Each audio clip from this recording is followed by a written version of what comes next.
The center of hell in Dante's Inferno famously held three people: Judas Iscariot, Brutus, and Cassius.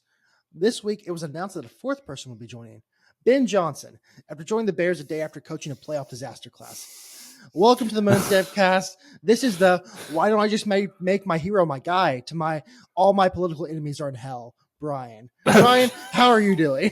It's horrible. Yeah, I'm doing horrible. Yeah, we'll get to that in a second. You were either going to come to this podcast the happiest you've ever been or the saddest you've maybe ever been. And for content, maybe a good thing, you're the saddest of the best of Quins and the worst of Quins, the saddest of Brians and the happiest of Brians. If we really wanted to do good content out of it, we should have agreed to do a 10-minute little side recording right after the game, because I was so down. I just got up afterwards and just silently walked to the office and closed the door behind me. And I didn't say a word to my fiance for like an hour and a half until she came in and checked on me. My girlfriend, she goes, "How's Brian doing?" I'm like, "I think he killed himself, honestly. I don't think he made it out of this one alive." Because, we'll get to it in a second, but it was a game of really ups and a lot of downs for Notre Dame. Otherwise, if you're not, I will point out again later that I called Ohio State winning when it seemed like no one else was. I think because everyone forgot that they were actually a good team. But we'll just start with the good team, do a little hit quickly.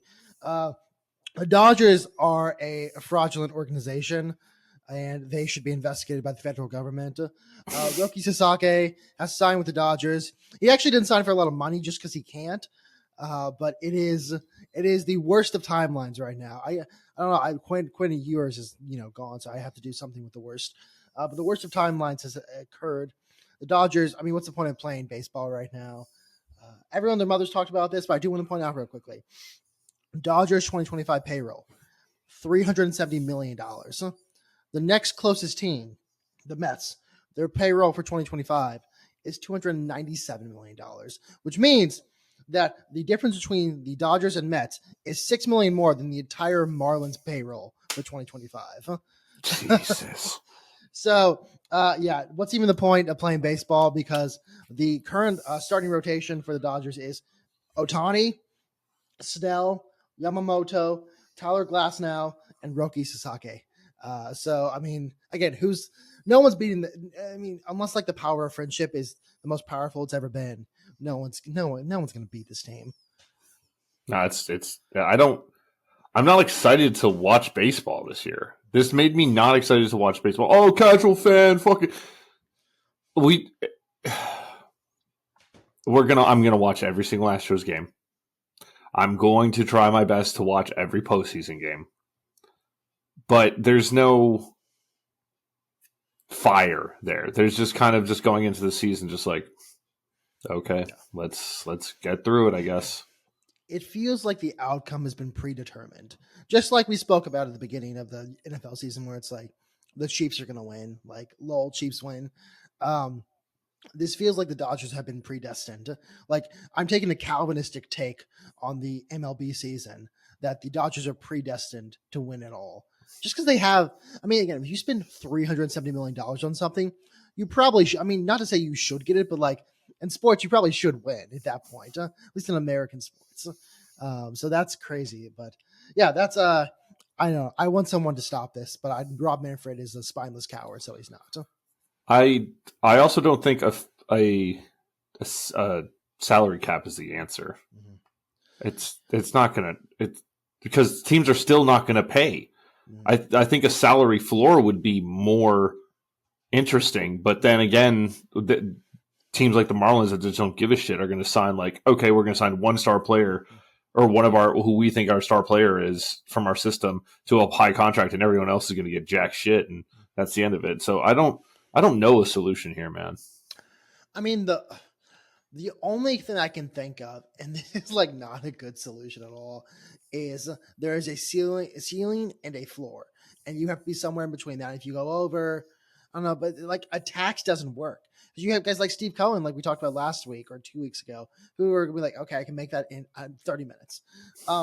It doesn't. I don't know. I don't know what the solution is. I don't think a soccer style solution works. I don't think like a basketball style solution works, and I don't think an NFL style solution works.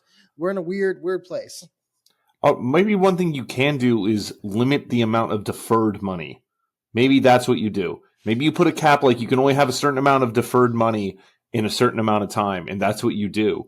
But it's this deferred money is insane. Like it's always been around. It's always been a thing. It's Bobby Bonilla is the arguably the most famous one. Bobby Bonilla Day is celebrated throughout the MLB world.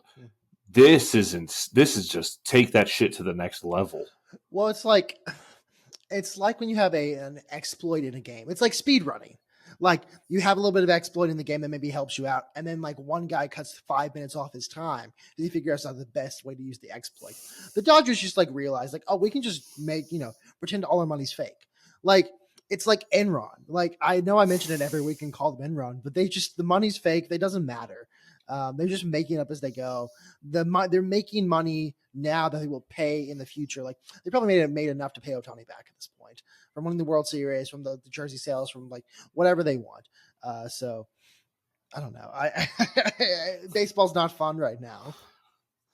So. It's going to be a tough watch, especially because a lot of changes to the Astros organization this year, which I mean I was excited for, but we don't play in the NL, so we just need someone in the NL to step up and take them down. Don't get me wrong. Them losing in the postseason would be the best of times for MLB, Twitter, Reddit, and the rest of it, man. It would be phenomenal. TikTok, you name it. Oh, man. Hey, welcome back. The shit on parade, it'd be phenomenal. Yeah, the sad thing is probably I don't think that's going to happen anytime soon. What is a good league to watch, though, is college basketball. This college basketball season has already been crazy in terms of who's playing each other. March Madness has the potential to be a bloodbath. We've talked about NIL some on this podcast. NIL has actually done wonders for college basketball, and like the transfer portal's done wonders for college basketball. Because now instead of having like the Nick Saban type teams, you'll see the comparison. Where you have like all these good guys on your bench and you kind of a deep bench, or like all these first rounders. There are guys who are like, hey, I'm going to go play for like, some like Mountain West. I'm going to go play for New Mexico. Maybe I was on somewhere like, an Auburn or something like that. I'm going to go play for New Mexico now because I'm not a deep guy. The bench is too deep. I'm not starting. I'm going to go play somewhere else.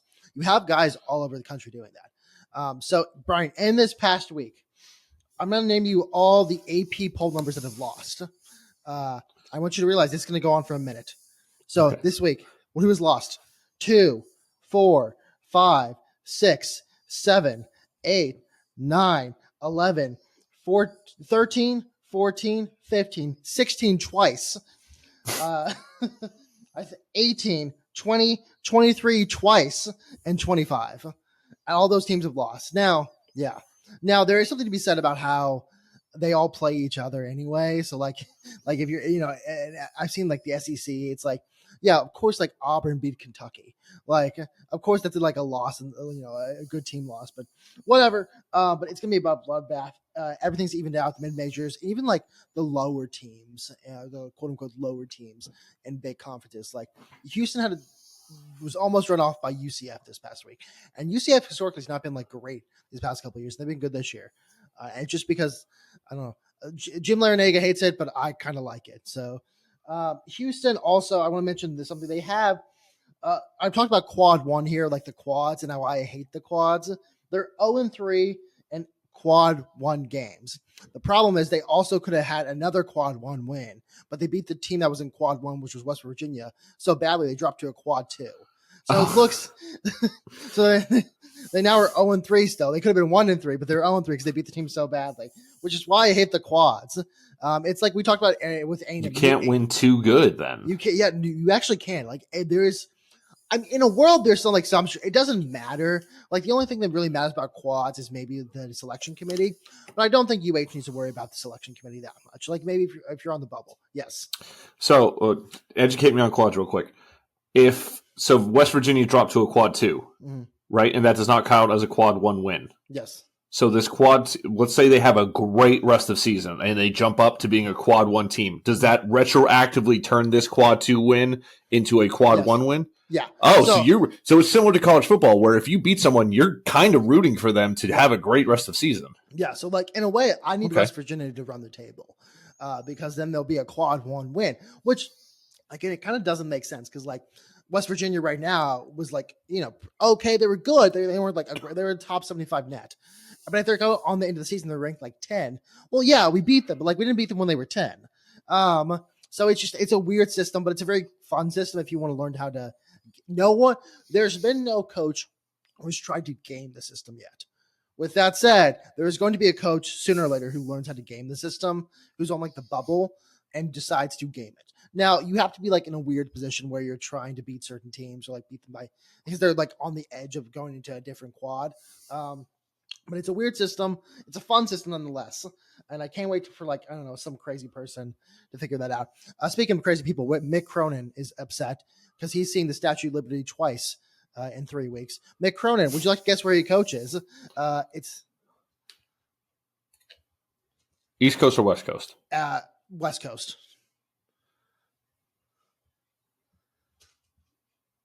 UCLA? He does coach. Yeah, he coaches at UCLA. And he's a little annoyed because he's seen the Statue of Liberty twice in 3 weeks.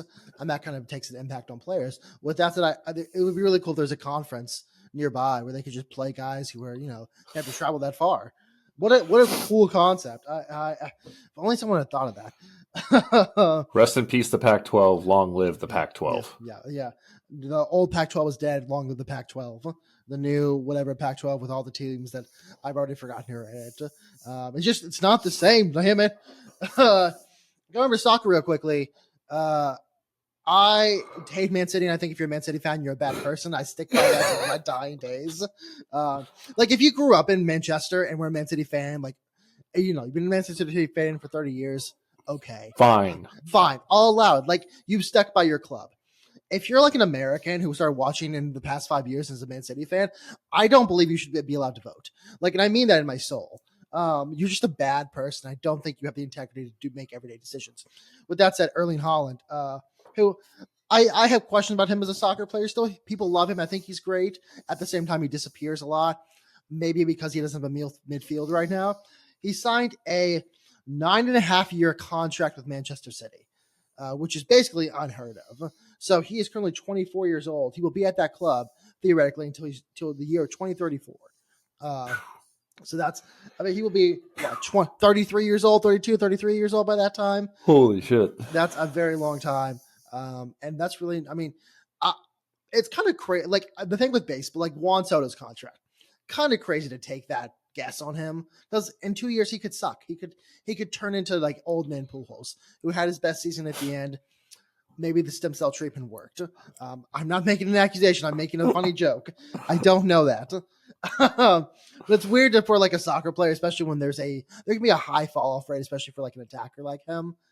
So I don't know again, when you're owned by a country, you can just kind of make up things as you go. But it does work out in the end. I want to jump over real quickly to hockey and congratulate Mitch Marner of the Maple Leafs for being the fastest to score 700 points in the Maple Leafs organization's history. Good for Mitch Marner. Congratulations. He has 67 points on the season, which is 15 goals and 52 assists, which again has me asking, are assists like on base percentage? Is it just like he gets on base? Doesn't feel like it. Offline, I asked a friend about that because I wasn't able to get to the hockey clip for our last week, and he was like, no, assists are huge. Okay. Assists matter a lot. Okay, cool. That's awesome to hear because I'd like to be able to use it as like it's the reason why, similar to the wins and losses and ties, why points matter. Mm-hmm. There's a reason why assists go in. They're like, who's the point leader of the NHL, not who's the goal leader and who's the assist leader. Okay. Again, because we're coming from like my most thing I get from like assist is basketball. I'm like soccer has assists too, but I feel like actually that's probably a better comparison. Like you can have assists that are really good, or you can have assists where it's like he just passed the ball, like he didn't really do anything spectacular in that. I don't know the specifics of what an assist is. Like, if there a time limit, how, like, is it like after you've passed him the puck, he has 3 seconds to score? I don't know that. So that hockey TikTok, if you want to answer that for us, that'd be great. Yeah, because I know in basketball there's the basketball move thing where like if they make a basketball play or a move or something like that, that means it's not an assist. So I don't know. With that said, we talked a little last week on how I was on the Maple Leafs were down. They are back up again. They won, I believe, 3 in a row, so good for them. Wall is not as good as Stolarz. I don't think he will be. I know someone had said that he was a backup.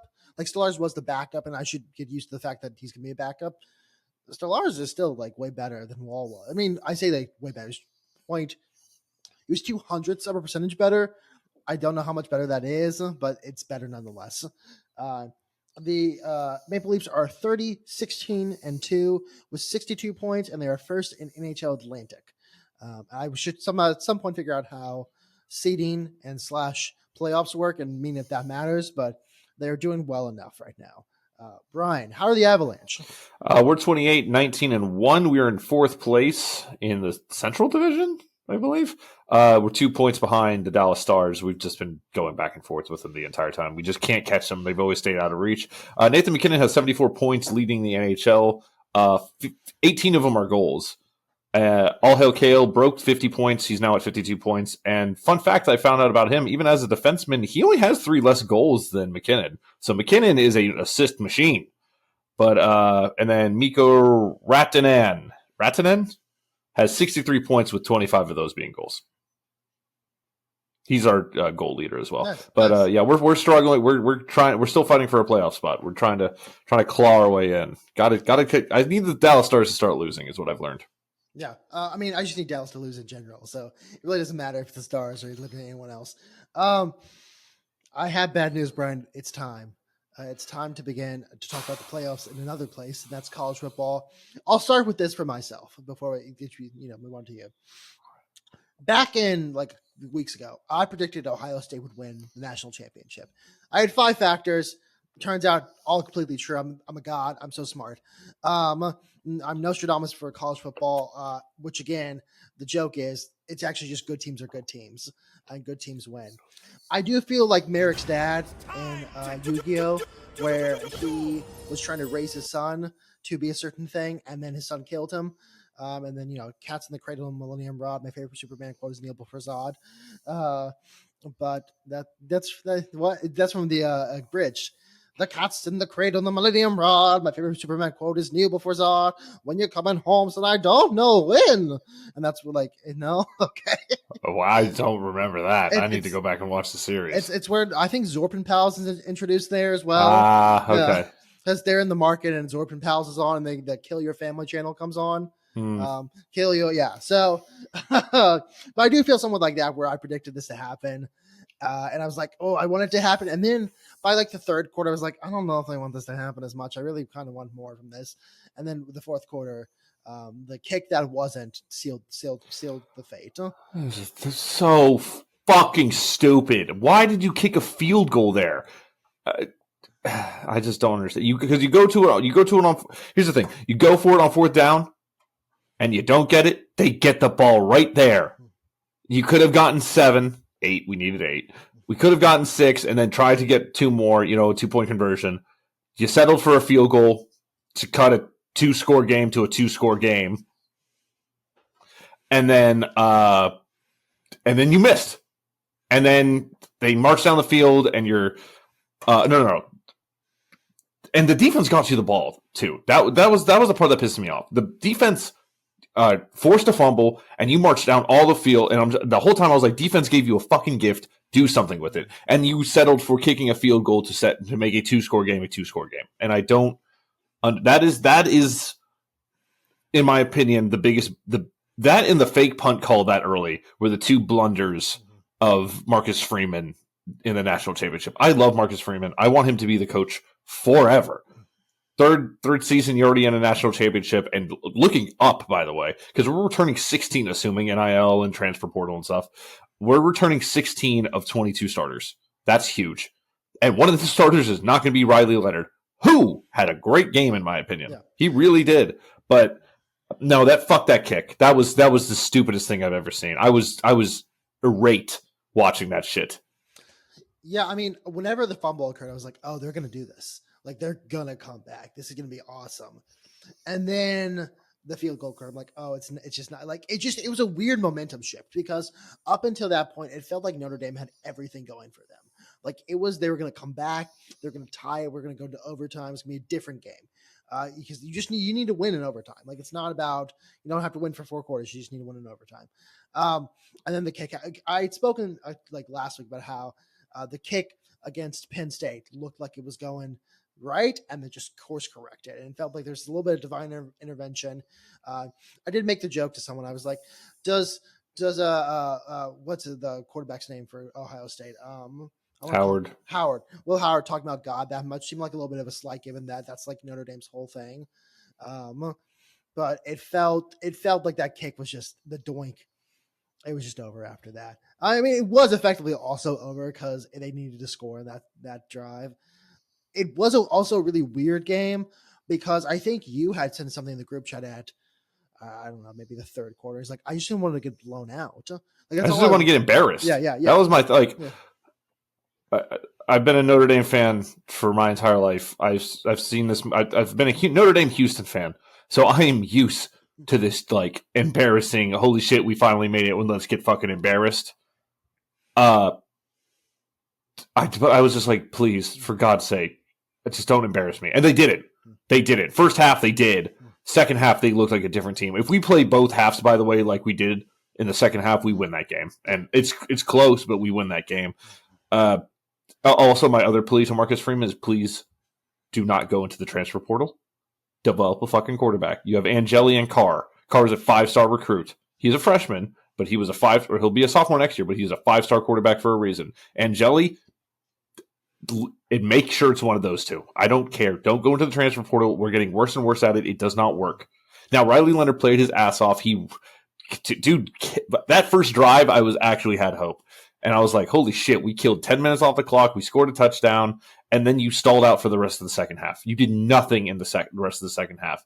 Also, I have one more coaching blunder. I'm sorry. Why didn't you use Jeremiah Love? He's our best offensive weapon, and you just didn't give him the ball. Now, I understand that Ohio State had probably top three, probably 1 or 2 front 7 in the NCAA. You got to give Jeremiah Love a chance, man. It was a third-year head coach's first really huge game. There are going to be blunders in there. There are going to be mistakes. Again, sometimes it seems like really good coaches outcoach themselves in these situations. I have no doubt Marcus Freeman will be back. Maybe not, if not next season, then a couple seasons from now. I think they had spoken to Jack Sawyer after the game, and he talked about how important it was that Ohio State brought everyone back. Like the defense had come back and said, let's build something together. And I think Marcus Freeman's that kind of guy who's going to inspire that and say, hey, like everyone stay here. We're going to build something together. Because we've been here before. We can get back there again. I think like Scott Van Pelt talked about that as well. So I think there's a lot of hope for Notre Dame. If you're a Notre Dame fan, have hope. Because I do think the time is still coming. If you're a Michigan fan, this is the best possible outcome, honestly. And you may go, Jordan, what do you mean? And the year that Ohio State wins a national championship, you beat them. So really, does it count as a national championship if you're a Michigan fan? No. If they had beaten you this year, then you could have still been like, they would have had everything over you. Like last year, you had everything over them. This year, you still kind of have something over them. You're like, sure, you won a national championship, but we also have one, and also we beat you, dangling the keys. I really only have 2 last thoughts on this. 3, really. 1, Ohio State had the highest NIL payout, $30 million, whatever. I don't care. They bought their, I don't care. This is the new norm. This is it. This is how the NCAA is going to go from here on in. You have to be able to put up the money to get the players to win this thing. 2, why did it have to be Ryan Day? like I don't love Ohio State. I don't like Ohio State. Just about any other coach coaching Ohio State would have made this better. I think Ryan Day has one of the most annoying punchable faces in the NCAA, and I'm a hater straight up. Like Urban Meyer would have been better there, honestly. No, I fully believe Urban Meyer would have been better there because I hate Ryan Day is so fucking whiny. That's the issue. Yeah, he's just such. It's like I can't say what I was going to say there. I'll tell you afterwards. But It's like comparing, like, I don't know. I can't think of the other comparison, but it's comparing the two worst people, be like, which one's worse? So it's like, well, Urban Meyer's here, like, fingering co-eds, and Ryan Day's here, like, crying on national TV about something. So we really know, getting upset at an 80 whatever year old man. Where I want to know where Lou Holtz is right. Shut the fuck up, dude. No one fucking like. The only people that like Ryan Day are players that play for Ryan Day. I don't even think most of the fan base liked Ryan Day. That might have changed because he won him a national championship. But hey, he hasn't. He's 0-4 in the last 4 against Michigan, so maybe. Yes. So that's not going to inspire a lot of love out of Ohio State fans. Like I said, he did just win a national championship. So, I did say, by the way, on Lou Holtz, I don't even know if Lou Holtz knows where Lou Holtz is. So that was a weird call out right there. So just, again, Ryan Day, punk. Urban Meyer, weird. 2 things can be true at the same time, by the way. I can absolutely believe that it is fine that Ohio State spent $30 million to build a program and go win a national championship.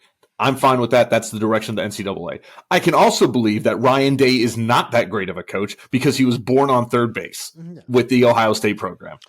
Both those things can be true. Now, I take that back. He's a great coach. He is. I don't think he's a phenomenal. He's a trust fund baby. Yeah. Yeah. Well, he's a trust fund baby that has created a successful business. I think you had the jumping off point that other people didn't have. It's like a guy we know has a very successful business, and then you go, how much your dad give you to start that baby up? Huh? I was sleeping on my mother's couch. Yeah, okay, your mother's couch in the mansion. But no, we'll talk about it later. Like, just because you do something within the rules, which is the transfer portal money thing, doesn't mean you're not a dweeb for doing it.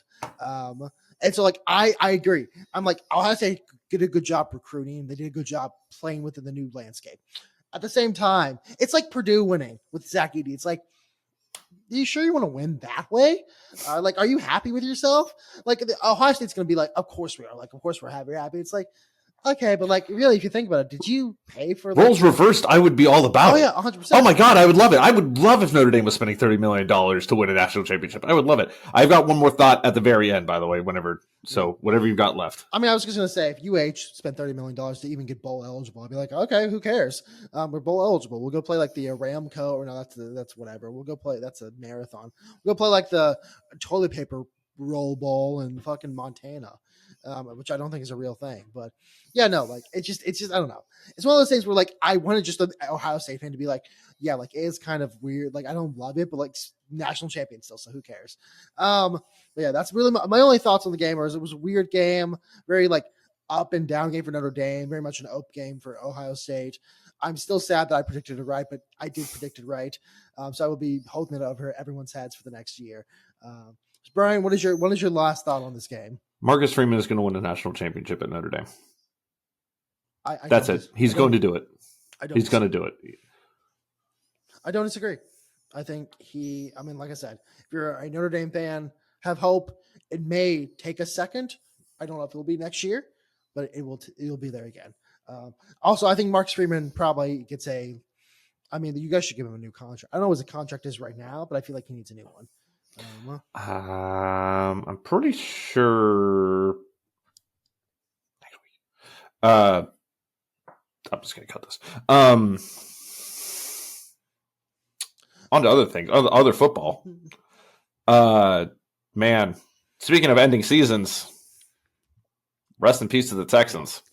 Yeah, so this is what I was referencing earlier about my thing about playing within the rules, but you're still a dweeb.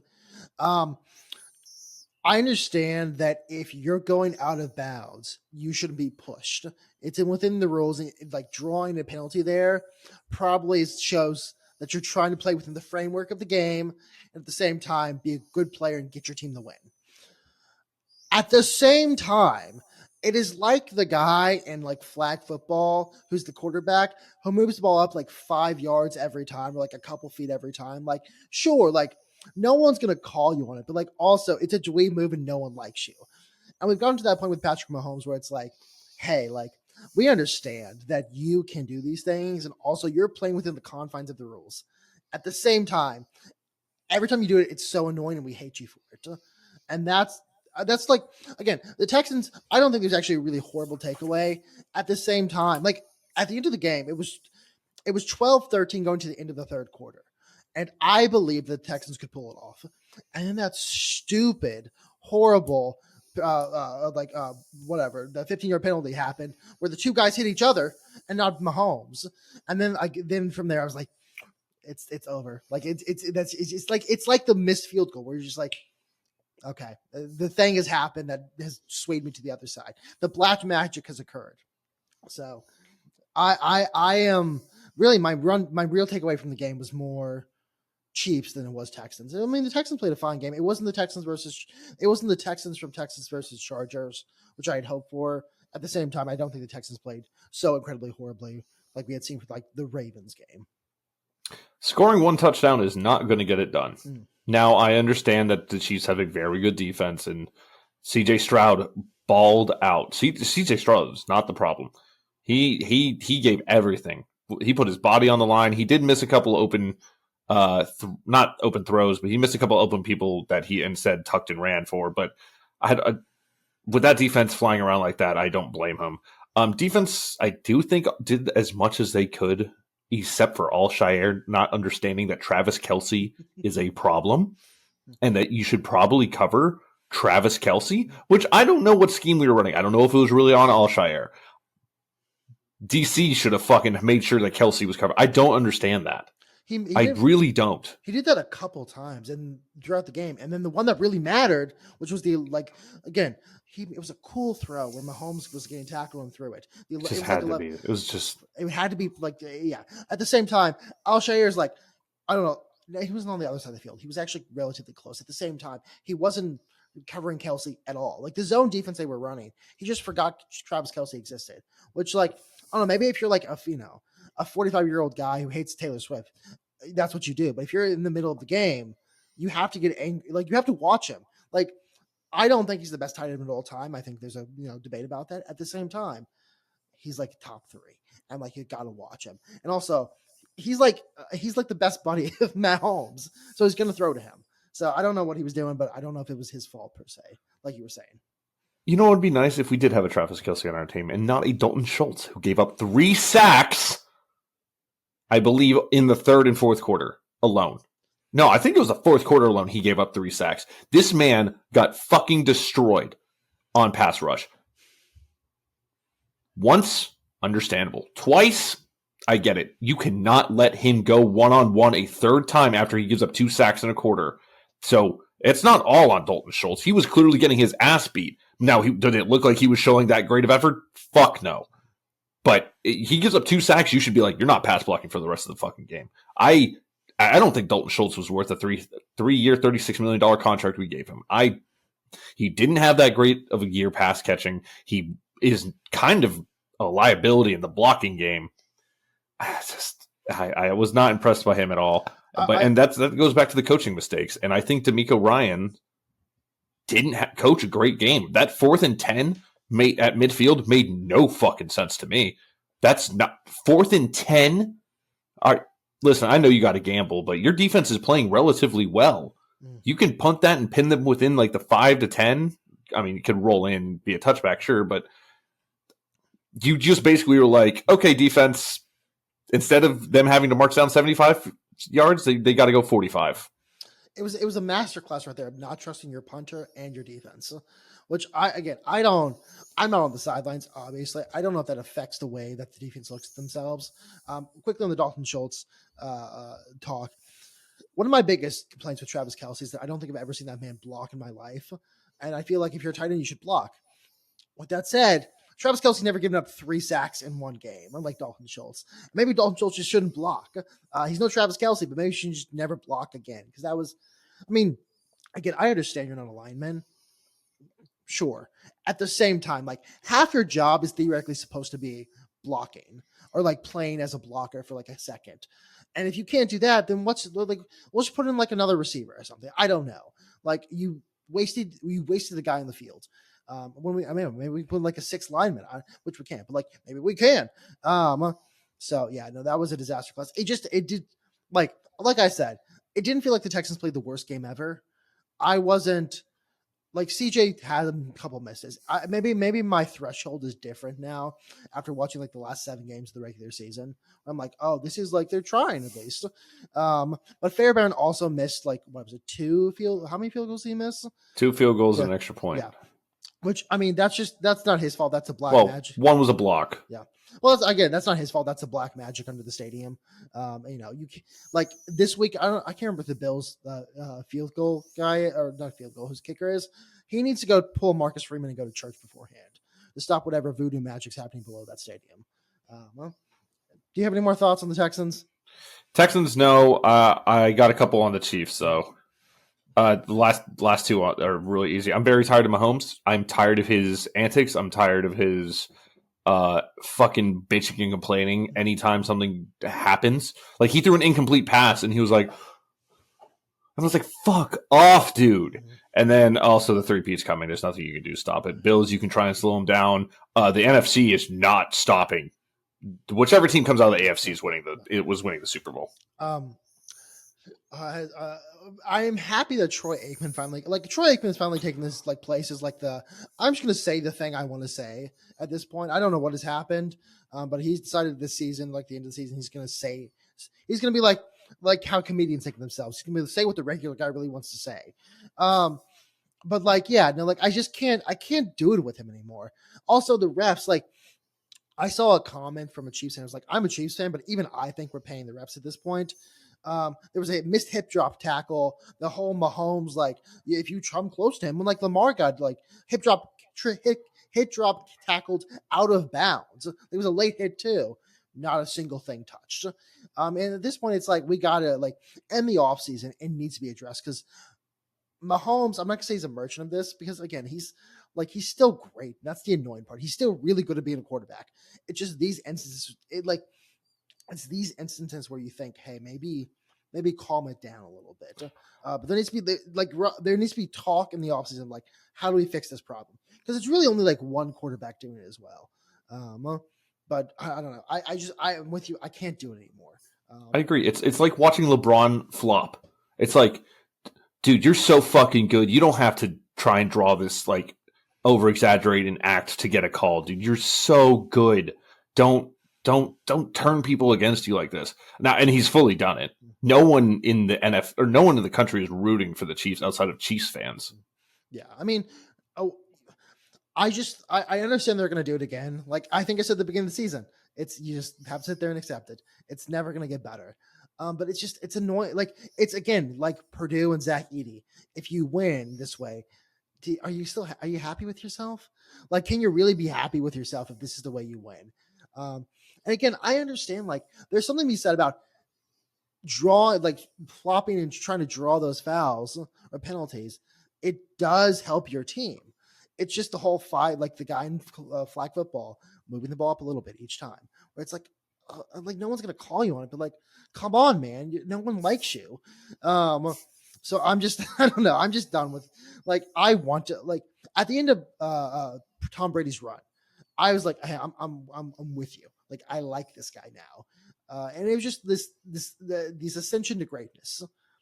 I can't do that with Patrick Mahomes, and I kind of want to at some level be like, hey, like, I understand you are one of the greatest of all time. Maybe 2 at this point. Like, you're a future Hall of Famer, all that stuff.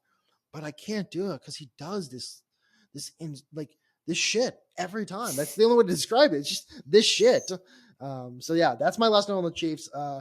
Bills, I don't know. Marcus Freeman, take them to Catholic church before the game, please. Because that's, I think, the only way to stop the madness that's about to happen. Let's go to the night game on Saturday. Commanders-Lions. Jaden Daniels is fucking incredible. He is a slinger. And I'm so, like, I think we talked about it maybe after the Bears game, where we're like, hey, like, this guy's good. He rocks. And I'm so happy to see him I'm happy to see the Commanders doing well. I have to see him doing well.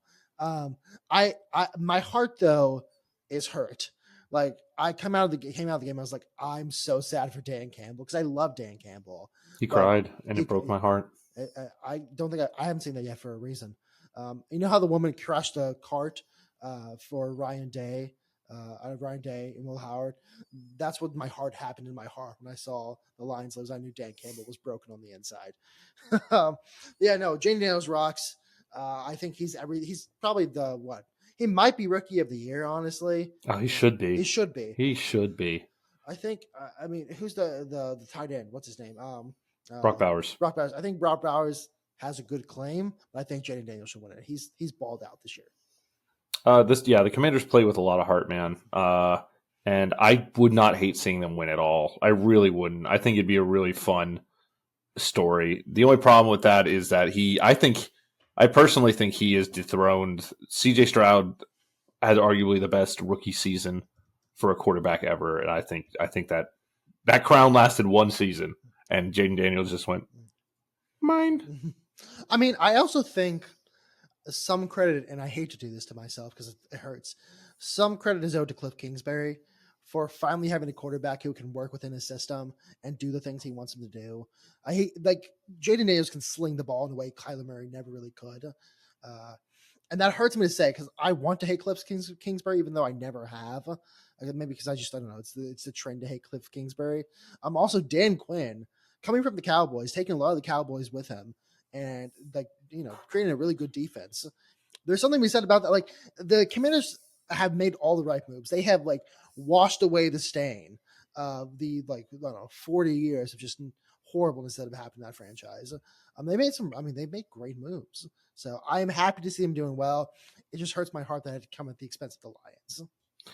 Yeah, so over to the Lions. Dan Campbell loves football. That press conference, go back and watch. Now you've got a little time to center yourself and prepare yourself. It was emotional, man.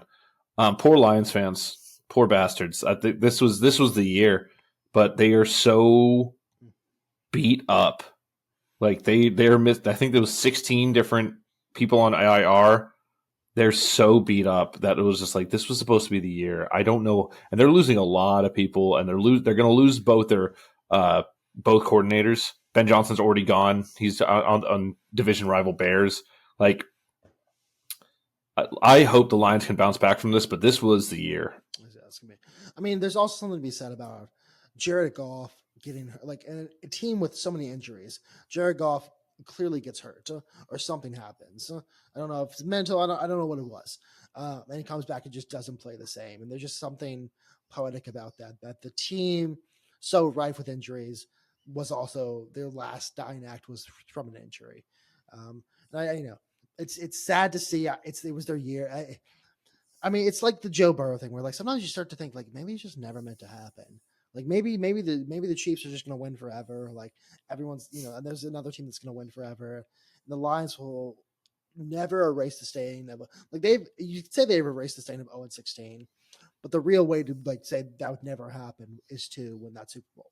And this was the time. I mean, I think you and I both came into the season thinking the Lions are Super Bowl favorites at least. They're at least going to make it there. And now here we are with.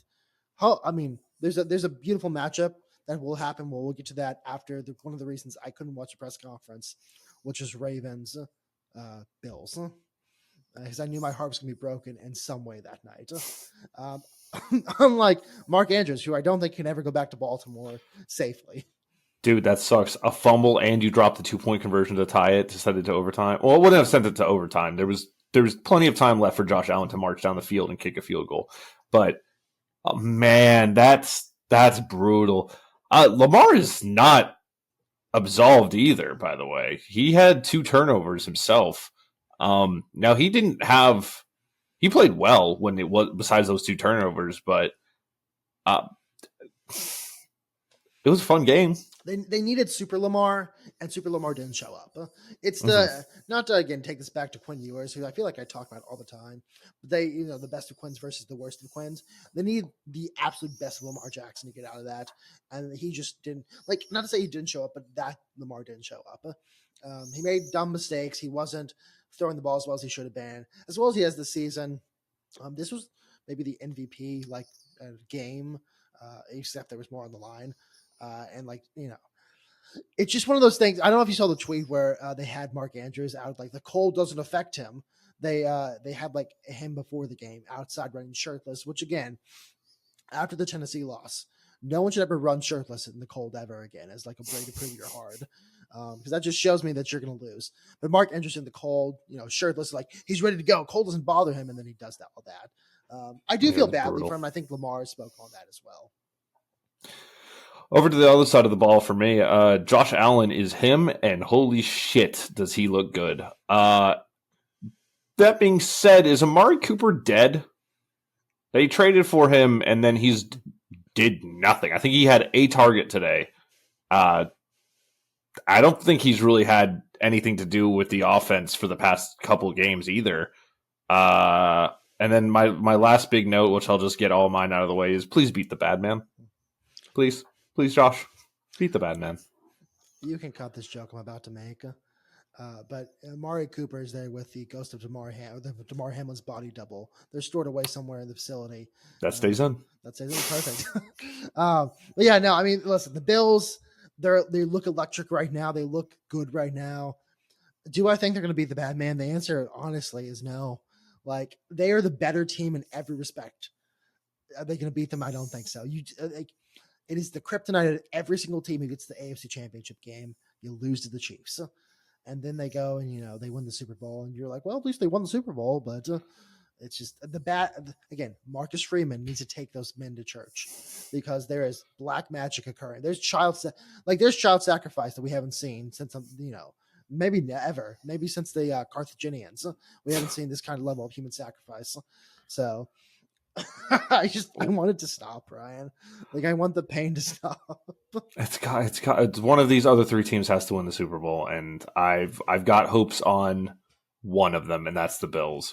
We have one last game to talk about. I don't have a lot on it. That's Rams. Whatever.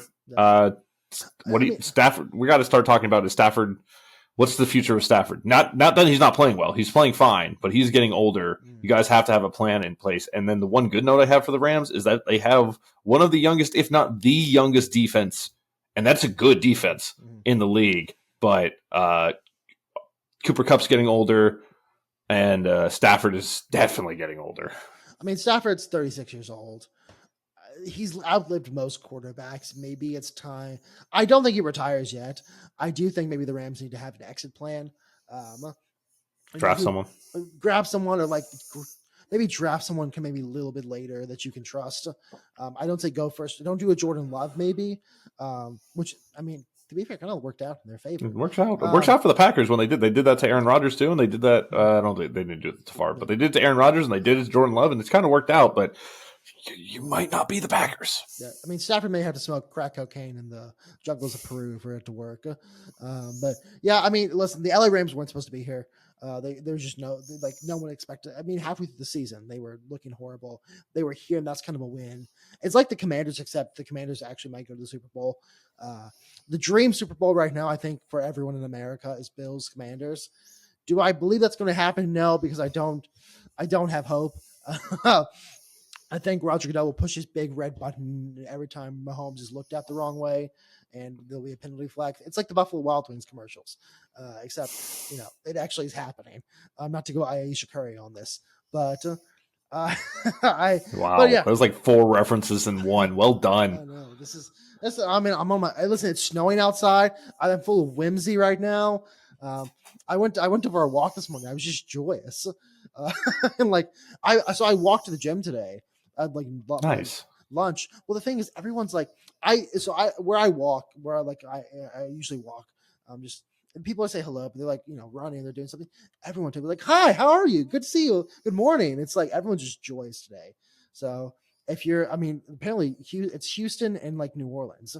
We got snow in San Antonio and Dallas. Dallas didn't get any because it's hot in Vegas. Because it's hell. Yeah, I was gonna. Yeah, snowball's chance in hell. Yeah, that's where Dante is. That's a reference at the beginning. But yeah, Bills, Commanders, want it to happen, won't happen. Probably gonna be Chiefs, Eagles, and we're all gonna. I will say real quickly, I was thinking this earlier. If it's Bills, Commanders, I'm going to kill the first person who does the whole this is the worst Super Bowl ever. Like, no one's gonna watch these teams. Like, no, actually, every football fan's going to watch. People who know ball. It's gonna be a Chiefs fan.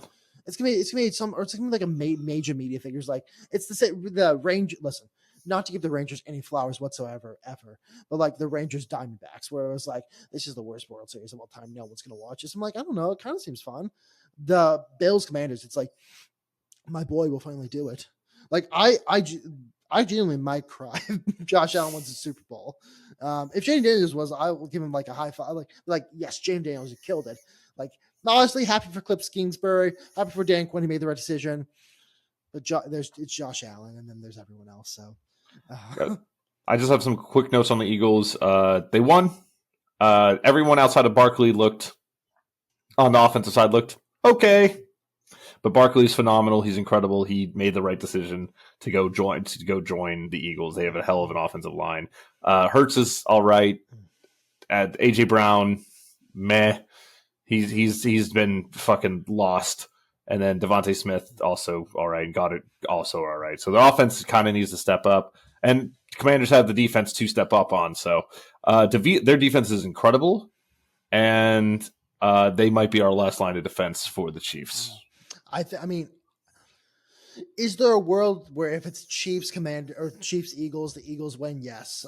Do I still believe in black magic? Of course. But I do think that Eagles defense is maybe one of the best defenses you're going to see this entire season. So also I listen, not to hate on to be okay with the Eagles. Jalen Hurts is a Houston boy and did stand up for the Astros, which I will always appreciate from anyone ever. So if they get to the Super Bowl, not the worst thing in the world, but I'd rather it be Commanders. All right. I have something quickly to talk to you about. It is officially time to retire the Brian's hypothetical picks clip, and we're just going to combine our picks for the for the AFC Championship and NFC Championship and the bets I will have on them into one quick 1 minute clip. Let's start out with the Commanders Eagles. Who you got? You know what? I'm going to say Commanders. I want to have today's been full of joy and whimsy because of the snow. I'm going Commanders because I want to believe. I'm unfortunately going the Eagles. And then Bills Chiefs. I screwed. I'm going Bills. Say it. I'm going Bills. I do think that the better team. Is there black magic happening? Of course. Is there Carthaginian sacrifice happening? Of course. At the same time, Josh Allen can overcome all of that. Bills all the way, baby. Until the Chiefs lose, I'm taking the Chiefs. And then on my side of things specifically, Eagles -6, Commanders Eagles over 48, Chiefs -1.5, Bills Chiefs over 47.5. Let's have a weekend. One last one until the end. This is the last weekend of multi-game football. We have 3 football games left. Yeah. Well, yeah, last weekend of multi-game football, and then February 9th, I think. Yeah. There's been a joke online that people are going to, it's the wrong weekend, but people are going to come over and have to watch actually Seton Hall play basketball. It's the same day, but it was the wrong week. But yeah, I'm excited for the Super Bowl this year. It's going to be a fun Super Bowl. Maybe. Brian, any last thoughts? Any other thing you want to, No, I'm sad. Yeah, again, this is gonna be a weird podcast for you, where you're either gonna be the happiest you've ever been, or maybe the saddest you've ever been. But I have hope they will return. One last thing from me, I usually go every weekend to the Houston Marathon. I support people who I know who are running it. It's always fun. Like, this is just more or less of a talk about it, more of just like if you ever want to have a fun weekend, go watch a marathon. It's a lot of fun. People support each other. There are people who dress up. There are people who are like actually trying. There are people who you're like, you don't look like a runner, and that's really cool that you're doing this. So I don't know. It's marathons, half marathons are cool. Running is cool. I don't participate myself because they would kill my gains, and C-Bum would be angry at me. But yeah. It's a fun time. So if you ever have a chance to go watch a marathon or a half marathon could be run, go do it. Brian, where can the people find you? You can find me across all social medias at Auric Polaris, AURISC, POLARIS. This week I will be streaming Bloodborne with Neil on Friday afternoon. We are up to the Orphan of Kos in Bloodborne, which is arguably the hardest fight in From Software. Some people say it's the hardest fight in From Software pre-Elden Ring.